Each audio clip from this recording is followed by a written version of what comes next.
Hello everyone and welcome to CRAMSURG, Clinical Research Appraisal and Methodology for Surgical Trainees, where we pick a paper fresh from the press on a hot general surgical topic.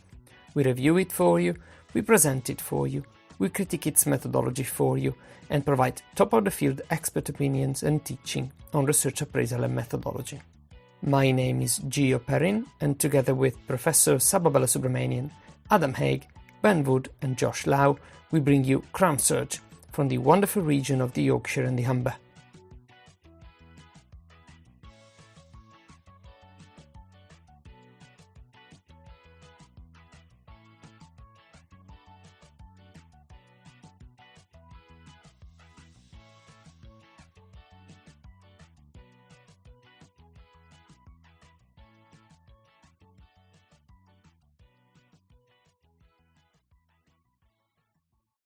Right, okay, so we're going to do, I guess, a couple of tutorials on diagnostic test studies, how to critically appraise diagnostic test studies, and also how to use the results of diagnostic tests in your practice. So we'll see how part one goes. So we'll start off with why diagnostic tests are important. I don't need to explain this in too much detail to you guys. So essentially, a diagnostic test will help you make decisions in the management of your patients and to move patients forward along a pathway. So if you have somebody with right left fossa pain, and we'll use that example during the course of this talk, and you're querying appendicitis, you do a white cell count. If it's 25 or so, then you think, right, this could be something significant. And then you might do the next appropriate thing, whatever is appropriate in your setting. You might ask for an ultrasound or a CT, or you might ask for a senior review, and then do the next thing. Understanding the parameters of diagnostic accuracy and relating them to clinical practice, in my experience, observing junior doctors, I think is patchy at best. It doesn't reflect on the junior doctors, it reflects on the training they've had in understanding diagnostic test parameters. And we'll talk about the parameters in a minute. Even worse is evaluating these tests in a research setting, especially because these kinds of studies are subject to a number of pitfalls and sources of bias. And therefore, I think it is useful to get to grips with the basic principles of diagnostic tests and how to interpret the various parameters that you'd probably come across. Okay, now what do we need to understand about diagnostic tests? There are a number of what I call parameters, and by these I simply refer to these terms that you've probably heard of before many times: sensitivity, specificity, positive predictive value, negative predictive value, test accuracy, and then likelihood ratio of a positive test and likelihood ratio of a negative test. So you've probably heard of most of the terms here, and we're going to discuss them in a little bit more detail in this talk. Now, the role of these tests and their specific utility depends on a number of different issues. The first is, are you looking at these tests in a diagnostic sort of scenario, or is it a screening setting? So are you using it to screen for maybe colorectal cancer or breast cancer in the general population, or are you specifically looking for a specific diagnosis when patients have presented with symptoms, like, for example, a diagnosis of acute appendicitis in somebody that presents with right left fossa pain? It also depends on whether this is being evaluated in research or in clinical practice. And if it's research, what kind of research? Observational research, RCT research, under observational studies, is it case control or a cohort study, and so on.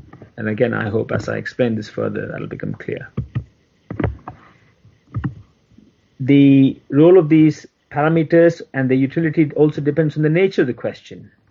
Are you trying to rule in a particular problem? Are you using a test to rule out a diagnosis? Have you got just one differential? For example, are you asking the question, is this acute appendicitis or renal colic? Or are you asking the question, what is the cause of this person's abdominal pain, for which there might be a couple of dozen differential diagnoses? And finally, how you use these parameters depends on disease prevalence and whether you know what the prevalence of disease is. In other words, if you think again of acute right iliac pain, are you looking at a patient in a GP practice or out of hours center where you get lots of abdominal pains and only a small proportion of patients turn out to have acute appendicitis?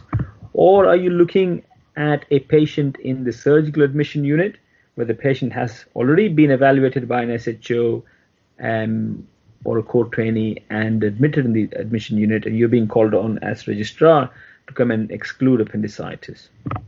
So these issues, these contexts are very important in deciding which of these various parameters are important in that particular setting.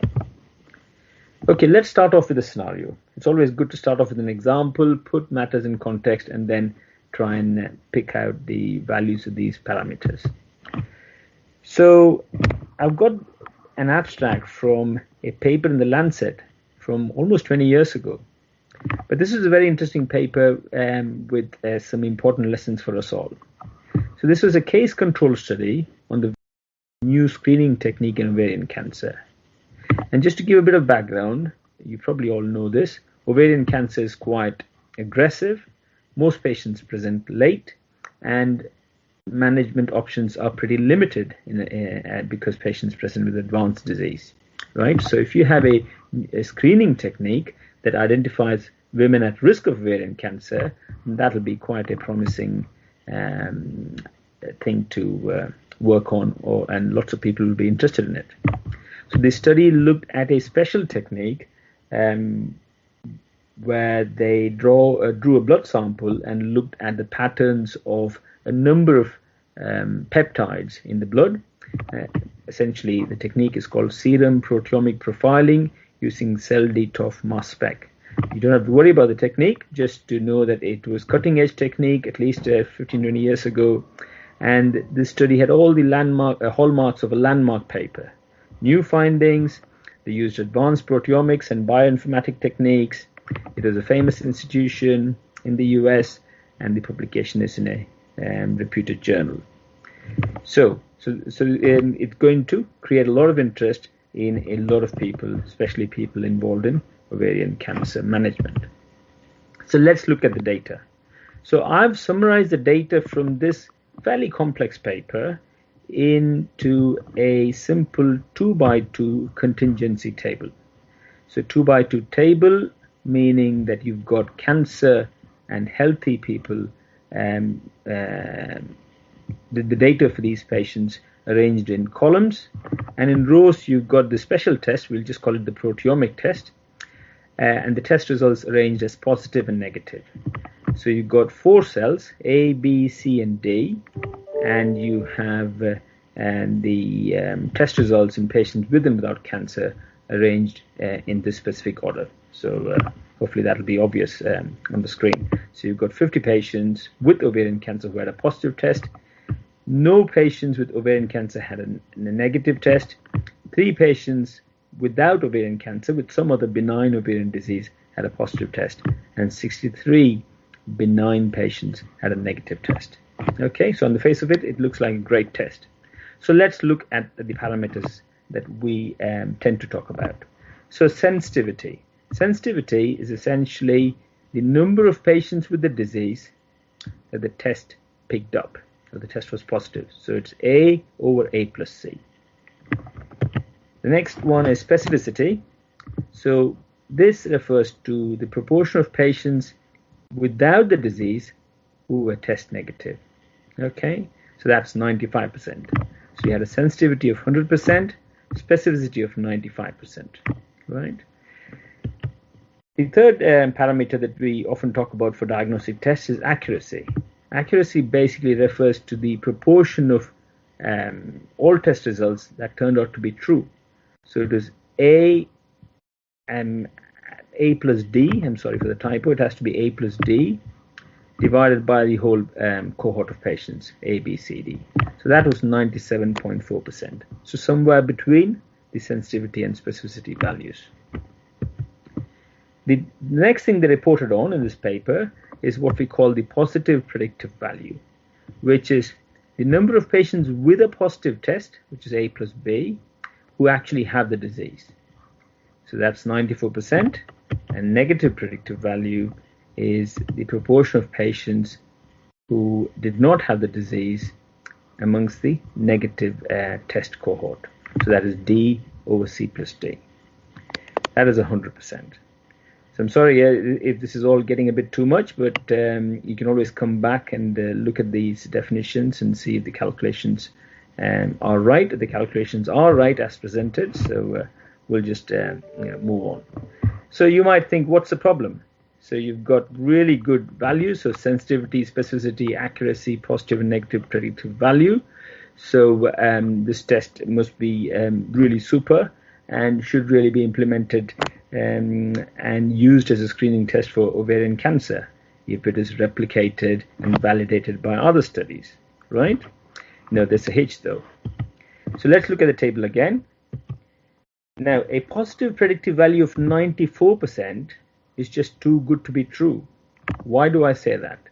If you look at breast cancer screening and the role of screening mammograms, the positive predictive value of mammograms, if there are any breast surgeons out there, is actually just 12 to 46% across a range of studies. And at that positive predictive value, we say mammogram is a great screening test. Okay? Now, colorectal surgeons will tell you that the positive predictive value for fecal local blood in screening for colorectal cancer is between 6 and 27%, and they consider that as a really good screening test at that low positive predictive values. So if you have a screening test for ovarian cancer, and you say that the positive predictive value is 94%, you should be getting the Nobel Prize, right? But that's not what these authors have got. That's because predictive values should not be used in this scenario, because predictive values depend very much on disease prevalence. So what do I mean? This study that you have here is a case control study. Why case control? Because the authors have recruited a group of ovarian cancer patients. They've recruited another group of patients who had some kind of benign ovarian disease. So this is an artificial setting where the cases and controls are pre-selected. And in this kind of scenario, the prevalence is almost 50%, or 43% to be exact. 50 ovarian cancers and 66 healthy people. In real life, however, ovarian cancer prevalence is 1 in 2,000 to 1 in 2,500 in postmenopausal women. So I hope you'll agree with me that this is a very artificial scenario, and that's what case control studies are. They rely on the investigators choosing cases and choosing an appropriate number of controls, and then looking back to see if the tests are positive or negative, or if the risk factors present or absent. Okay, so in such studies, you should not calculate predictive values, because predictive values depend on disease prevalence. Now, there's an epidemiologist who wrote back in a letter to the editor on this paper, and he presented this table. So what he did was he presented a table that compared specificity and disease prevalence and worked out the positive predictive values. So what he said was, at a specificity of 95%, which is what this study showed, with a disease prevalence of 43%, as in the study, the positive predictive value is 94%. That's good. But in real life, as the prevalence dropped, the positive predictive value will also drop. And if you look at the positive predictive value at a prevalence of 1 per 2,500, which is the prevalence of ovarian cancer in the postmenopausal women, the positive predictive value is 0.8%. So it's not 94% as reported in the Lancet, it is 0.8%. And that is where the authors got this wrong. So great journal, reputable institution, famous authors, scientists, very well renowned scientists in their own right, lots of complex technology, but a basic error in the understanding of what predictive values mean. And this led to an error in the reporting of positive predictive value in the Lancet. Okay, so then the question is, right, what parameters do we use? I've mentioned sensitivity, specificity, predictive values, likelihood ratios. And then you're thinking, right, what do I use now? Now, this depends really on your study design. Is it a case control or cohort study if it's an observational design? And it also depends on your question. So you've got to review your study design and your question carefully. Now, just to summarize, I would say that sensitivity and specificity are not particularly useful in your clinical practice.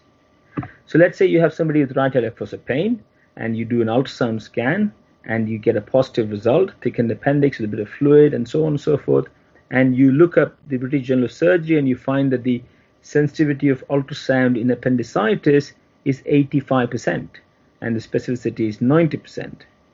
So where does that leave you with that particular patient? What's the probability of appendicitis in that patient who has got a positive ultrasound result? The sensitivity and specificity is not going to help you. And there are other parameters that would be of more use.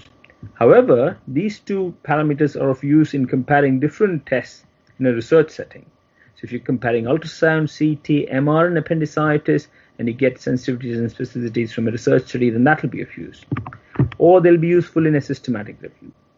But they are not of use in a clinical setting, and they also can exaggerate benefits of a specific test. Okay, so keep that in mind while we move on to predictive values. For predictive values, you need prevalence numbers, and the data on prevalence can be difficult to obtain because they differ from setting to setting.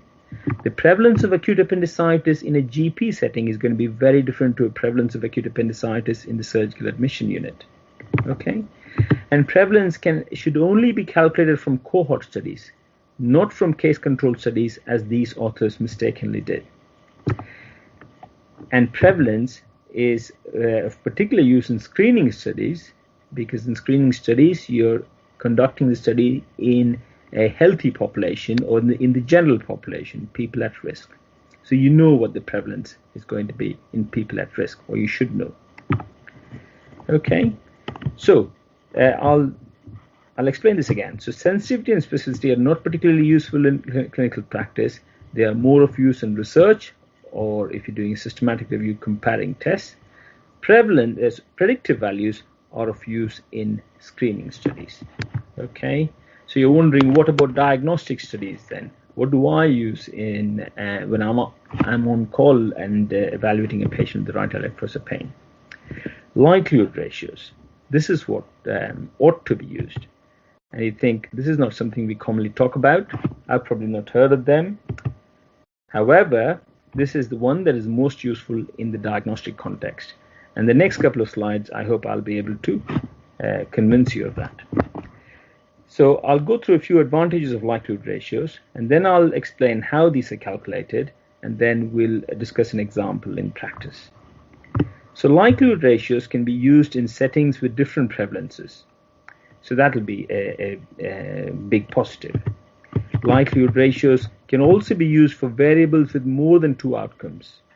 This means a diagnostic test result that has maybe a negative result, potentially positive, and a definitely positive result. So if you have more than two outcomes, then potentially then the likelihood ratios can be used for each of those outcomes. Likelihood ratio uses all the cells of a 2x2 table, so they combine all the data that there is. And you might have discerned that with sensitivity, specificity, and predictive values, you're just looking at 2 of the 4 cells and you're making the calculations. But keep in mind that likelihood ratios use the data from all 4 cells. Likelihood ratio can also be used to calculate post-test probabilities. I'll come to this again in a second, but this is what you really need. You want to know what's the probability of the patient in front of you having acute appendicitis given that they've had a positive ultrasound scan result. So based on that, you'll go further. If you think that the probability is 85%, you might go ahead with a diagnostic laparoscopy. If you think that the probability is just 50%, you might just want to maybe wait and watch overnight, or maybe do another scan, CT scan or something like that. Okay, right. So what are these? So we've learned why they're useful. Let's just try and figure out how do we calculate them. So there are two likelihood ratios. One is the likelihood ratio of a positive test, and the other is the likelihood ratio of a negative test. And just as the name suggests, it is the ratio of the likelihood of a positive test in those with the disease to the positive test in those without the disease. So you take people with the disease and work out what's the likelihood of a positive test, i.e. A, and then you take people without the disease and work out what's the likelihood of a positive test, which is B, and you calculate the ratio. In other words, if at all you wanted to make it more complicated, there's the formula. Some people refer to likelihood ratio of a positive test as true positives to false positives ratio. But again, I would say that you can come back to these slides, have a little think about the calculations, and then hopefully it'll make sense with a bit of thought. But I'll crack on. Likelihood ratio of a negative test. It's very similar in concept. It's essentially the ratio of the likelihood of a negative test in those with disease to a negative test in those without disease. Again, the formulas are all here on the screen. Okay, and you're probably thinking, this is all getting very complicated. I'm not really sure how this is going to help me in my practice. Right, that's what we're going to talk about now. Why they're useful? Because they're used to calculate post-test probabilities. Okay, what do the clinicians need? The clinicians need to know what is the probability of the disease in question. That's what you and I need to know. And this is where you use the diagnostic test to help you with understanding the probability of the disease in question. So let's just go back to basics for a second and try and think about what the meanings of probability and odds are. So we'll refer to probability as P and odds as O. And just think for a minute or two whether you really understand the difference between the two. And I'll just run through the definitions very quickly, but you might want to come back to this. So probability refers to the likelihood of having the disease. So the probability of getting heads, if you toss a coin, is 0.5. Yeah, so hopefully that's straightforward. Odds refers to the likelihood of having the disease divided by the likelihood of not having the disease. Okay, so the odds of getting heads is not 0.5, it's 0.5 divided by 0.5, which is 1.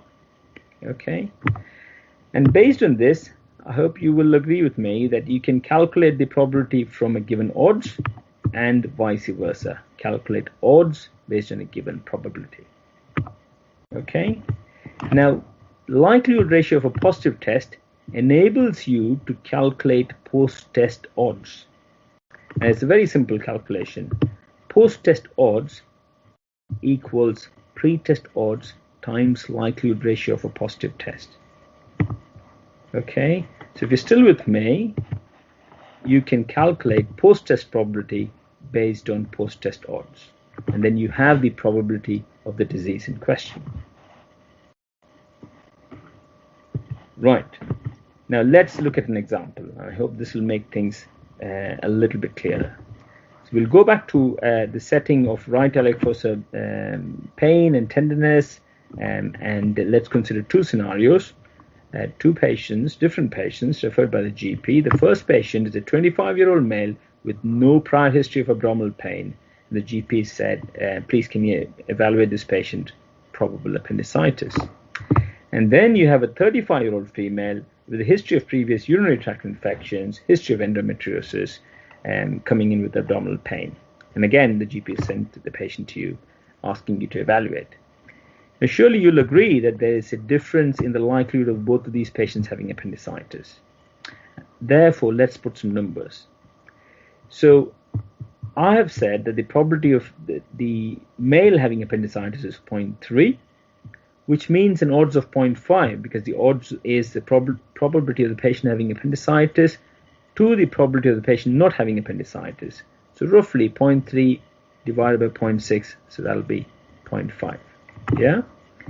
Now, if you look at the female, you're probably thinking this might be just another UTI or endometriosis-related pain. It's unlikely to be appendicitis and so on. So let's say you attribute a probability of 1 in 20 to this patient. Now you've got to keep in mind that you're doing this all the time. So you might not be specifying in your notes at this 0.3 or 0.05, but you're probably going to be thinking the male is a higher likelihood of having appendicitis, and the female patient here is much less likely to have appendicitis. Okay. Now, let's say that you apply a diagnostic test. Let's say you're asking the patient some questions. You're looking for history of migratory pain. So a diagnostic test will come with parameters. And let's say the likelihood ratio of a positive test for this particular test is 2. So if the patient has migratory pain, then in your own mind, you're thinking that the probability of appendicitis is going up. But it goes up differently in the two settings. And the way it does is that you multiply the pre-test odds by the likelihood ratio to get a post-test odds. And in the 25-year-old male, that's 1, the post-test odds, which gives a post-test probability of 0.5, based on what we said about converting odds to probabilities. And in the 35-year-old female, you've got a post-test odds of 0.1, which gives you a post-test probability of 0.09. Okay, I hope you're still with me. We'll move on to the next step. So you're going to examine the patient, and you find that the patient has percussion tenderness. So in your own mind, if they have percussion tenderness, you're thinking they're more likely to have appendicitis. And if you want to put a number to it, the diagnostic test parameter, which is likelihood ratio, the likelihood ratio of a positive test for percussion tenderness is 2.9, and then you calculate the post-test odds again. For the 25-year-old male, you worked out that the post-test odds and then the post-test probability have risen. The probability is now 0.74, and in the 35-year-old female, the probability is still only 0.22. That is, she's much more likely not to have appendicitis, but something else like a UTI or endometriosis. Right?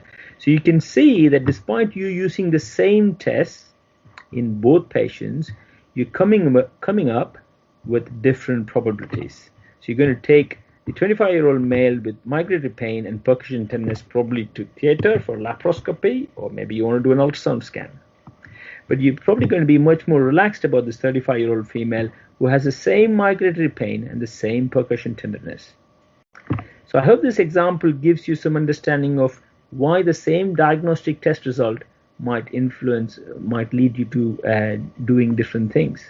Because in your mind, with your experience and knowledge, and you are applying what we call Bayesian logic, and you are making some mental calculations of the importance of the diagnostic test result based on the background history, right? So you have used your understanding of pre-test prevalence in these two scenarios, and then applied judiciously the results of the positive tests. And that's exactly what you do in a mathematical way when you talk about likelihood ratios of positive tests.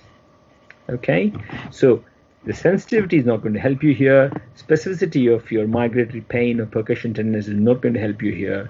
Likelihood ratios will help you, and that's because they change the post-test odds and probabilities, and based on the probability, you're going to move on to either another diagnostic test or you're going to plan an intervention. Okay, so I hope that made some sense. So effectively, just to summarize what we've talked about, there are many different parameters to assess the usefulness of diagnostic tests. We've talked about briefly about all of them: sensitivity, specificities, predictive values, and likelihood ratios. Keep in mind that sensitivity and specificity have a role in research and are of use to compare different tests, but little value in clinical practice. So you don't apply them directly to clinical practice. Predictive values have an important role in screening, and likelihood ratios, especially likelihood ratio of the positive test, helps you estimate post-test probabilities and therefore are of value in clinical practice. Thank you. Thank you everyone for tuning in and listening. Until next time, keep running your life with our surgical podcast.